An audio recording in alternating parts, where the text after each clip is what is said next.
আলহামদুলিল্লাহ এই পর্যায়ে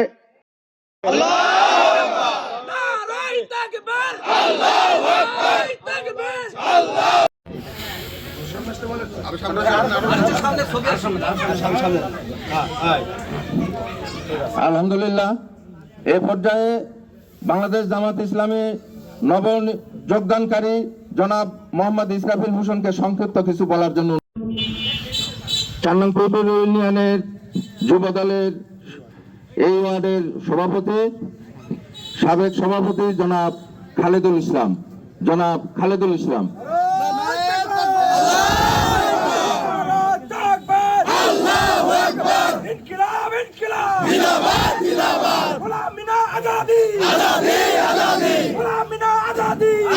আলহামদুলিল্লাহ এই পর্যায়ে মাওলানা ইসরাফিল সহ অন্যান্য নেতৃবৃন্দ জিয়া পরিষদের অন্যতম সদস্য রুবেল তাকে ফুলের মালা দিয়ে জননেতা অধ্যাপক ইউনূস আলী বরণ করে নিচ্ছেন।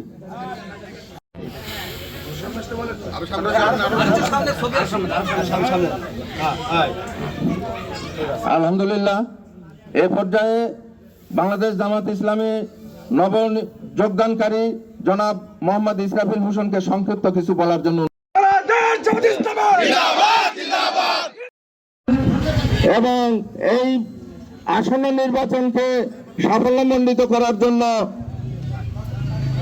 আমাদের সেনবাগ লক্ষ্মীকুল সভাপতি জননেতা জনাব মোহাম্মদ আমেল খান চৌধুরী, আমি ওনাকে সংক্ষিপ্ত কিছু কথা প্রদর্শন করছে, হুমকি দিচ্ছে, আমি উঠে আপনারা নেতা কর্মী আজকে বাংলাদেশ জামাত ইসলামীতে যোগদান করবেন।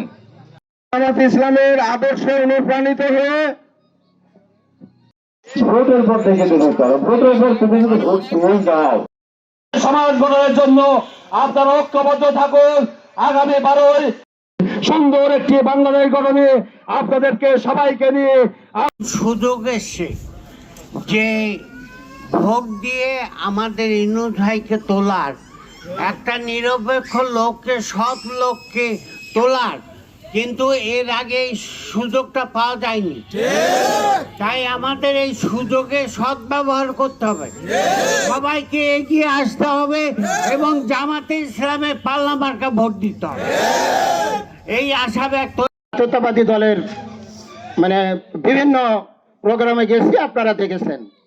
আজকে যেহেতু সারা দেশে একটা ন্যায় এবং ইনসাফের প্রতিষ্ঠার জন্য গোটা দেশে যে আন্দোলন চলতেছে, এই আন্দোলনে আমি উদ্বুদ্ধ হয়ে আমি আজকে বাংলাদেশ জামাত ইসলামে যোগদান করলাম। আপনারা জামাত ইসলামী সবার প্রিয় সংগঠন, জামাত ইসলামী সবার এখন ভালো সংগঠন, জামাত ইসলামী এখন সবার পছন্দের সংগঠন। জামাত ইসলামের মধ্যে সন্ত্রাসী নাই, জামাত ইসলামের মধ্যে চাঁদাবাজি নাই, জামাত ইসলামের মধ্যে লুটপাটকারী নাই, ঠিক কিনা? আর দেশের জন্য এইরকম নেতারই দরকার, যার জন্য জামাত ইসলামীতে এখন দলে দলে যোগদান করছে বিভিন্ন দলের লোকজন। বিভিন্ন দল থেকে জামাত ইসলামী সমৃদ্ধ হচ্ছে, জামাত ইসলামের পরিসর বৃদ্ধি পাচ্ছে। আজকে আপনি লক্ষ্য করছেন এখানে বিএনপির বেশ কিছু লোকজন প্রকাশ্যে যোগদান করলেন, অপ্রকাশ্য লোকজন রয়েছে এর চেয়ে শতগুণ বেশি। এমনও আছে অনেকে ভয়ে বিএনপি পদে আছে, ক্যানভাস করে বেড়ায়, আমাদেরকে কানে কানে বলে সিল মারবো দাঁড়িপাল্লায়। সুতরাং নীরব বিপ্লব হয়ে যাবে ইনশাআল্লাহ।